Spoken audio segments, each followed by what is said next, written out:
Assalamualaikum. My name is Neha Akram, and today the topic of my presentation is fingerprinting.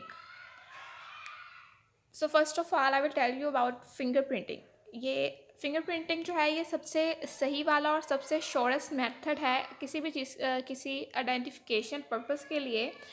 हमारे होते हैं rigid pores होते हैं, furrows होती हैं, और जो हमारा एपिडर्मिस है वहाँ पर, और कुछ हमारे पास अबंडेंट ओपनिंग्स होती हैं स्वेट ग्लैंड्स की। जो स्वेट ग्लैंड्स हैं उनके पास फैट होते हैं कुछ एक्सटेंट तक। और जब कोई इंसान जो है वो एक्साइटेड स्टेट में होता है, तो अगर हम उसे कहें कि अपना पाम किसी स्मूथ सरफेस पर रखे, तो वहाँ पर उसके ग्रीसी इम्प्रेशंस जो हैं वो रह जाते हैं।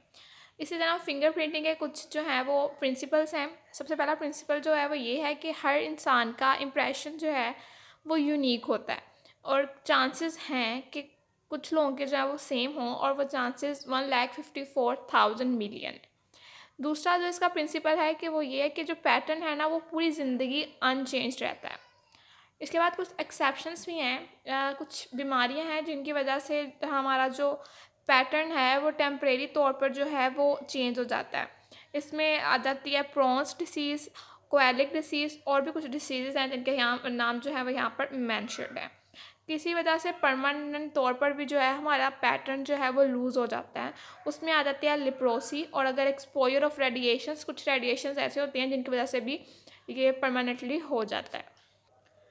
उसके बाद यहाँ पे कुछ प्रिंसिपल पैटर्न्स हैं जिनमें आर्चर्ड, लूप्ड, वॉल, कंपोजिट और एक्सीडेंटल आ जाता है। सबसे अच्छा वाला जो है और सबसे आम वाला जो है वह इसमें लूप पैटर्न है। उसकी भी आगे दो टाइप्स हैं, mouth of loop open on radial side and mouth of loop open on ulnar side.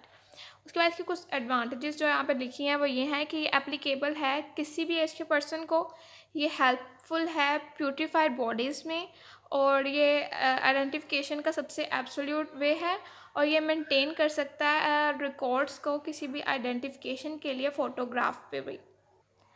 यहाँ पे जो है वो पिक्चर्स दिखाई गई हैं डिफरेंट तरह के जो पैटर्न्स हैं हमारे फिंगरप्रिंट्स हैं उनकी। सबसे पहला आर्च है, दूसरा वूल है, उसके बाद लूप भी है, और फिर एक आर्च है।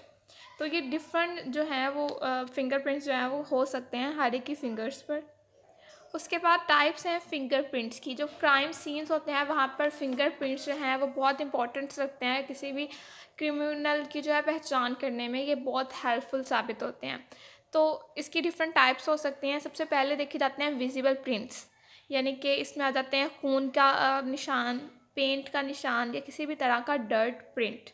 सेकंड होते हैं प्लास्टिक प्रिंट, इसमें आप सॉप आ सकता है, बटर, वैक्स, ग्रीस, इस तरह की चीज़ों से उनकी पहचान हो सकती है। उसके बाद जो तीसरा है वो लेटेंट प्रिंट है, an invisible image due to perspiration. Perspiration का मतलब है पसीने की वजह से जो इनविजिबल इमेजेस है ना वो बन जाती हैं, तो उनसे भी हम जो है वो पता कर सकते हैं। ये भी इसकी टाइप है। उसके बाद इनको जो है वो कैसे रिकॉर्ड किया जा सकता है।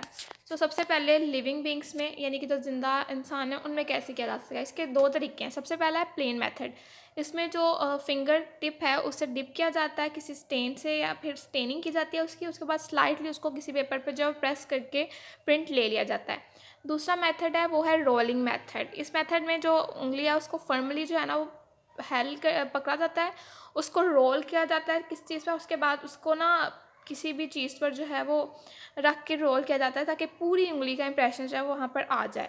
फिर उसको और प्रोमिनेंट बनाने के लिए उसके ऊपर डस्टिंग पाउडर डाल दिया जाता है, और जो ग्रीसी पाउडर है ना वो इन ग्रीसी मार्क्स में जो वो अटक जाता है, उसकी वजह से वो प्रोमिनेंट हो जाता है और उसकी तस्वीर ली जा सकती है।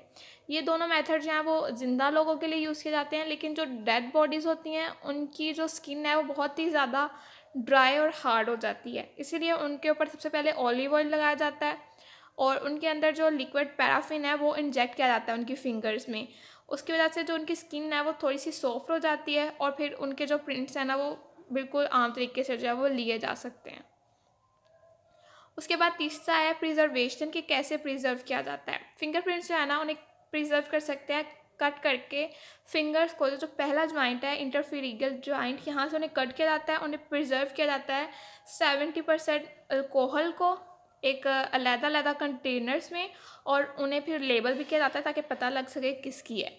और इन द केस लेकिन कुछ जो होती है बॉडीज़ होती हैं जिन्हें पहले प्यूरीफाई किया जाता है, उनकी स्किन जो है वो ख़राब होने लगती है, इसलिए उनकी जो पहले एपिडर्मिस है ना उन्हें रिमूव किया जाता है। बहुत केयरफुली ये काम किया जा सकता है और इसे स्प्रेड किया जाता है फॉर्मलिन पे, और फिर से जो ग्लास स्लाइड्स होती हैं उनके ऊपर जो है वो प्रिजर्व किया जाता है। 2 ग्लास स्लाइड जाती हैं, एक के ऊपर रख के दूसरे उसके ऊपर, ताकि वो ख़राब ना हो सके।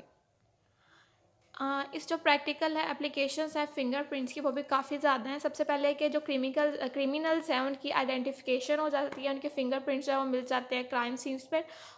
उसके बाद जो असिस्टेंट्स हैं, प्रोसिक्यूट हैं, गिल्टी हैं, यानी कि जिन्होंने गलत काम किए हैं, उनको जो है वो एक्सचेंज किया जा सकता है डिफरेंट कंट्रीज़ में, फ्रीजन कंट्रीज़ में। अगर उन्हें कोई जुर्म किया और यहाँ पर आ गए हैं तो उनका एक्सचेंज किया जा सकता है। फिंगरप्रिंट्स उनकी पहचान करके हम मेंटेन कर सकते हैं आइडेंटिटी रिकॉर्ड को। सर्विस या क्रिमिनल्स के जो रिकॉर्ड होते हैं उन्हें आइडेंटिफिकेशन हो सकती है, जो मर गए हैं लोग उनकी। और फिर इसकी वजह से जो लोग एमनीसिया से जो है वो सफ़र कर रहे हैं इस बीमारी से, उनकी आइडेंटिफिकेशन हो सकती है। जो लाइसेंस का प्रोसेस है गाड़ियों वगैरह के लिए, उन सब की भी जो है वो आइडेंटिफिकेशन हो जाती है। और जो गलत आइडेंटिटी बना लेते हैं उनकी भी जो है वो इससे जो है वो प्रॉब्लम सॉल्व हो जाती है। कुछ जो है वो एहतियात की जाती हैं फिंगरप्रिंट्स लेते वक्त, और जो एहतियात है उनमें यह आ जाता है कि जो लिविंग फिंगर है यानी ज़िंदा इंसान की है, वो हमेशा साफ़ और खुश्क होनी चाहिए। अगर फिंगरप्रिंट जो है वो क्लियर नहीं आ रहा तो ऑलिव ऑयल जो है उसे यूज़ करना चाहिए ताकि प्रोमिनेंट आए। इंक अप्लाई की जा सकती है आराम से फिंगर पर, और जो सारी फिंगर्स हैं उनको यूज़ करके उनके फिंगरप्रिंट्स जो हैं वो लिए जा सकते हैं। और अगर जो टिप है फिंगर की वो कट है या फिर उस पर कोई निशान है तो उसे भी रिकॉर्ड किया सकता है। अ, अगर जो पेशेंट है वो लेप्रोसिस से जो है वो कर रहा है सफ़र, तो फिर उसके जो है वो रिकॉर्ड नहीं ले सकते। मेडिकल साइंस में इसका बहुत काम है कि don't handle the objects at scene of crime, कि उन चीज़ों को वहीं पे क्राइम के सीन पे उनको देखने ना लग जाओ, उन्हें कलेक्ट कर लो। और जो वहाँ पे जगह है should be disturbed as little as possible, उनसे कम यानी कि उसको उस जगह पे कम से कम हलचल होनी चाहिए। आपने देखा होगा जहाँ पे क्राइम होता है वहाँ पे वो एक बैनर्स लगा देते हैं ताकि कोई अंदर ना आ सके। ये इसीलिए होता है ताकि फिंगरप्रिंट्स जो हैं वो ख़राब ना हो सकें। आप किसी फिंगरप्रिंट पे अगर किसी और के फिंगरप्रिंट लग जाएंगे तो वो फिंगरप्रिंट्स हम सही से कलेक्ट नहीं कर सकते, इसलिए वहाँ पे कम से कम डिस्टर्बेंस होनी चाहिए ताकि जो है वो क्राइम सीन जो है वो ठीक रहे। ये थी फिंगरप्रिंट्स के बारे में कुछ information, and that's all. Thank you so much.